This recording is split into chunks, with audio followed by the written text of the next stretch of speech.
Okay, hello everyone. Okay, now we want to pray. Let's pray. Lord Jesus, we say thank you for your blessing, for your kindness, for your grace. Now we want to start our lesson. Please bless us so that we can understand about lesson. In the name of Jesus Christ, we pray to you. Amen.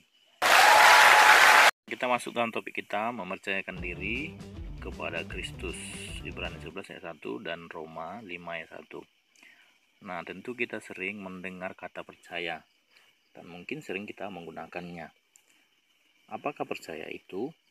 Nah, percaya adalah mengakui, meyakini bahwa sesuatu memang benar ada, mengharapkan dengan pasti bahwa ia dapat memenuhi harapannya. Nah, artinya percaya bukan sekedar ucapan, melainkan sikap. Ya, artinya ada tindakan kita. Ketika kita percaya, kita sepenuhnya bergantung kepada orang yang kita percayai. Nah, kita akan melihat di sini yang pertama cara hidup remaja yang beriman. Nah, dalam kehidupan sehari-hari ini dibutuhkan sekali ya, cara hidup remaja yang beriman. Nah, di sini dikatakan bagaimana cara hidup remaja yang beriman kepada Kristus. Tentu yang pertama di sini membangun hubungan yang akrab dengan Allah melalui pujian, doa, dan pembacaan Alkitab. Selanjutnya, menjaga kekudusan hidup melalui tutur kata, sikap, dan perbuatan kita. Selanjutnya, setia dengan iman walaupun dunia sekeliling kita menawarkan berbagai kejahatan yang berwajah manis. Kemudian, menjadi pelajar yang jujur, setia, dapat dipercaya, dan tekun belajar. Yang terakhir, mengasihi sesama sebagai cermin kasih Allah bagi alam semesta. Nah, kita perhatikan diri kita. Nah, kepada siapa kita beriman? Apakah iman kita betul-betul telah menjadi berkat bagi hidup kita?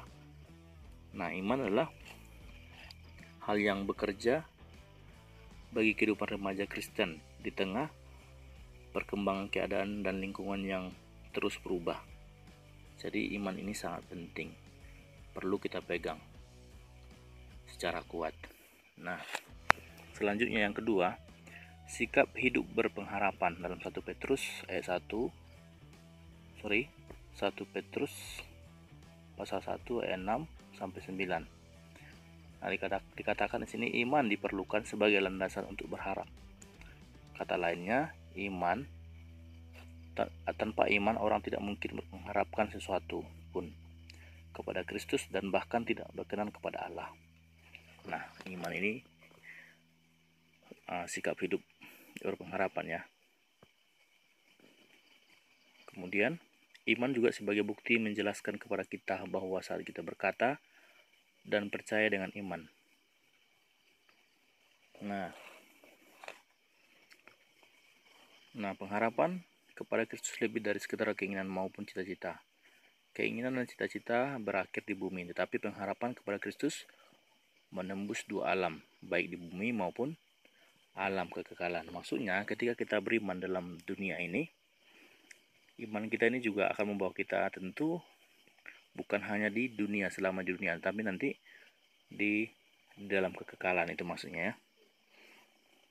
Nah, di sini kamu boleh lihat kembali nanti sama seperti Rasul Paulus yang menulis suratnya. Dikatakan di sini sebab kita diselamatkan dalam pengharapan. Tetapi pengharapan yang dilihat bukan pengharapan lagi, sebab orang masih mengharapkan apa yang dilihatnya. Tetapi jika kita mengharapkan apa yang tidak kita lihat, tidak menantikannya dengan tekun. Kita masuk dalam selanjutnya yang ketiga, mewujudkan sikap beriman dan berpengharapan. Nah, bagaimana caranya? Nah, setelah kita mengakui mengenai iman dan pengharapan, kita harus mewujudkan dalam hidup kita sehari-hari. Sebagai remaja yang hidup dalam iman dan pengharapan akan Kristus, kita harus meneladani Kristus. Kita harus menjadi remaja yang dapat dipercaya oleh orang lain. Kita harus menjadi remaja yang dapat diandalkan. Nah, jadi teacher, kita sebagai remaja harus bisa dipercaya, bertanggung jawab, jujur dalam perkataan, tindakan. Kemudian apapun yang kita lakukan, semua orang termasuk kita, orang tentu senang pada orang jujur, ya. Jadi inilah mungkin pembelajaran singkat kita hari ini supaya kita tetap beriman kepada Yesus. Nah, sebagai landasan dasarnya gitu ya, Ibrani 11 ayat 1 dan Roma 5 ayat 1 itu. Nanti kamu boleh amati. Baik, kita hari ini ada tugas, tapi sedikit saja. Kamu baca dulu halaman 21, cerita tentang percaya kepada ayah. Nanti kamu komentari ini, cerita ini, dan kamu tuliskan saja secara langsung di video pembelajaran hari ini ya, di channel teacher ya. Itu saja mungkin. Tuhan Yesus memberkati kita. Keep spirit and God bless you.